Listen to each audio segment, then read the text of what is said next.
Fire away, Justin. So, Bob, I have to ask, who is your favorite coworker to work with so far?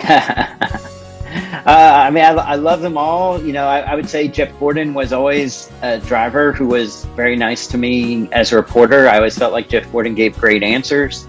And always, even if he had answered the question more than once, you always felt like he was answering your question for the first time. So I always enjoyed working with Jeff as a reporter driver. So then when I got to work with him, at Fox, he continued to be, a great person to work with. So, we have a lot of great people. Chris Meyer's very nice. Stephen Boyer, he's always fun. All the, Shannon and Caitlin and Larry and Adam and Jamie, all of them, and the pit reporters, Regan and Vince and Jamie Little, everybody's just so much fun to work with. They're so respectful, and we work as a great team. If I find out something they might need to know, I let them know, and they do the same for me. Really cool. Which incidents shocked you between Gordon and Boyer going at it, or Kenseth and Logano? Which shocked you the most? I would say Kenseth and Logano, because I just, when somebody's 8 or 9 laps down to take somebody out who's for the lead, that's pretty shocking. I didn't see that coming out of Matt Kenseth, and I felt a suspension there was appropriate. And in fact, I believe I called Gordon's suspension for what he did to Boyer too, because Boyer still had a shot at the title, and felt like that also warranted a suspension. I have to go back and look. I'm pretty sure I did advocate for that. Of course, Gordon was just fined after that deal with Boyer. Yeah, definitely. And it was a little lucky a little bit, because in other series it would have been harsher. So. But sometimes if your name is Jeff Gordon, you get a little bit of a benefit of the doubt, right? Yeah, especially since overall you were a great ambassador for the sport. So yeah.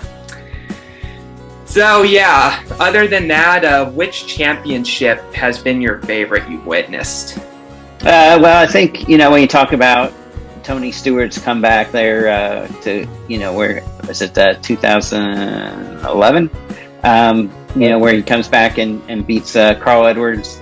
They tie for the title. He wins a tiebreaker. It was a race where Tony had trouble early, has to come back, gets kind of the help of some cautions to be able to come back and win that race. And just that whole playoffs where he started saying, I don't think I'm going to be a factor. And then all of a sudden, he's the champion 10 weeks later, thanks to 5 wins in the playoffs. I thought that was pretty wild. Yeah. Have you witnessed any garage interactions with drivers that have been funny that you can talk about? I guess there's always some that are funny. I think I remember Kevin Harvick once patting Keselowski on the cheek or something after he said something in the media center. But I'm trying to think. I don't. I'm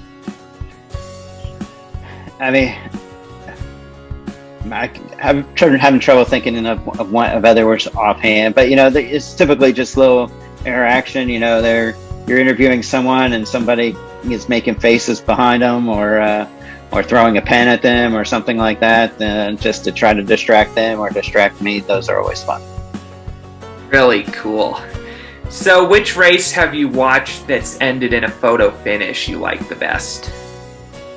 Well, I guess it's got to be Ricky Craven, Kurt Busch at Darlington, right? That's still kind of the best photo finish, that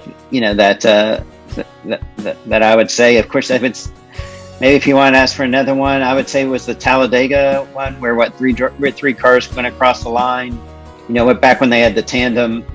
And I want to say Dale Jr. pushed Jimmy Johnson to the win. Is that right? If I remember right, just by the closest of margins. I thought that was another great photo finish.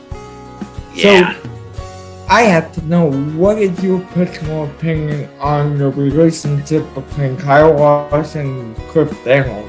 Were you surprised that that combination took off so fast at the beginning of the year, and now he's your champion several weeks later? Yeah, Justin. I was a little bit surprised just because Cliff Daniels hadn't won a race. So, Cliff as a crew chief, so how he goes from not winning a race to winning 10 races.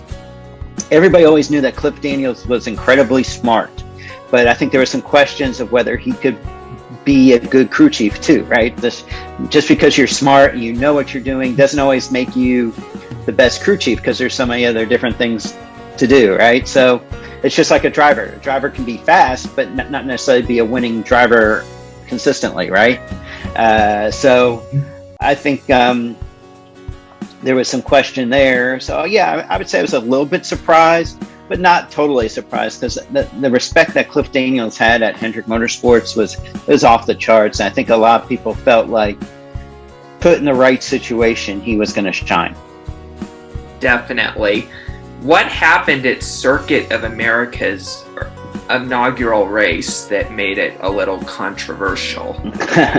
There was a lot of rain, and NASCAR didn't want to stop the race, right? I mean, that was, the drivers just couldn't see. NASCAR hadn't run a lot of races in the rain. They hadn't run at a course such as this one with a lot of standing water, and just hadn't run in a torrential downpour like it was, and the drivers just couldn't see. And I don't know whether there's anything specific about the Circuit of the Americas that made it a whole lot different, but I think NASCAR just felt, this was the inaugural race. They didn't want to stop it, and of course they had some horrible crashes where they were finally forced to stop the race. So, look, they've only started racing in the rain over the last several years, and in Cup just the last 5 or 6 years on road courses. Don't have a lot of, experience in doing it, and I guess that showed at Circuit of the Americas.